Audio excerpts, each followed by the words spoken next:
হঠাৎ করে আমরা সবাই মাঠে কেন টিফিন করছি? তো চলো প্রথম থেকে শুরু করি। তো গাইজ, আমরা সবাই ডেলি সকালবেলা মাঠে ক্রিকেট খেলি। তো আজকে খেলার মাঝে দুটো বন্ধু আমাকে বলে, একটা বন্ধু বলে ছটা বলে ছটা ছয় মারতে পারলে কোল্ড ড্রিঙ্কস খাওয়াবো, আর একটা বন্ধু বলে ছটা বলে ছটা ছয় মারতে পারলে পরোটা খাওয়াবো। আমি দেখলাম এই সুযোগ যদি ছটা বলে ছটা ছয় মারতে পারি তাহলে সকালের খাবারটা এখানে হয়ে যায়। আর সত্যি সত্যি আমি ছটা বলে ছটা ছয়ই মারি। আর অত সকাল সকাল তো দোকান খোলে না, তাই ওরা বললো 9:30 নাগাদ মাঠে আয়। তার মধ্যে বাকি বন্ধুরা বলে ওঠে চ আজকে টিফিনটা তাহলে সবাই একসঙ্গেই করি। তো ফাইনালি আমি চলে এসেছি, এখানে এসে দেখি ওরা সবাই আমার জন্য বসে আছে, আমি সব থেকে বেশি লেট।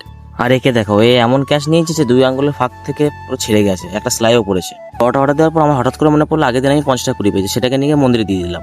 ফাইনালি আমাদের পরোটা রেডি। আর যে ব্যক্তি পরোটা নিয়ে দাঁড়িয়ে দেখতে পাচ্ছ, এই হচ্ছে সেই ব্যক্তি যে ছটা বলে ছটা ছয় খেয়েছে। ওখান থেকে পরোটা নিয়ে আমরা চলে আসছি মাঠ। আর মাঠে আসতে খিদের পরিমাণটা এত বেড়ে গেছে যে আমি ছিঁড়ে ছিঁড়ে পরোটা খেতে থাকি। এই দেখো, এই বন্ধুরা বলেছিল কোল্ড ড্রিঙ্কস খাবো, এই বলেছিল পরোটা খাবো। যাই হোক, দুজনাই নিজের নিজের কথা রেখেছে। তো তারপর আমরা পরোটা বার করে সবাই মিলে পরোটা খেতে থাকি। আর এখানে এত সুন্দর হাওয়া দিচ্ছিল যে পরোটা খাওয়া শেষ করে আমি গাছের সাথে ছেঁচান দিয়ে ঘুমিয়ে। আজকের মতন এইটুকুই। ভিডিওটা ভালো লাগে একটা লাইক আর সাবস্ক্রাইব করে দিও।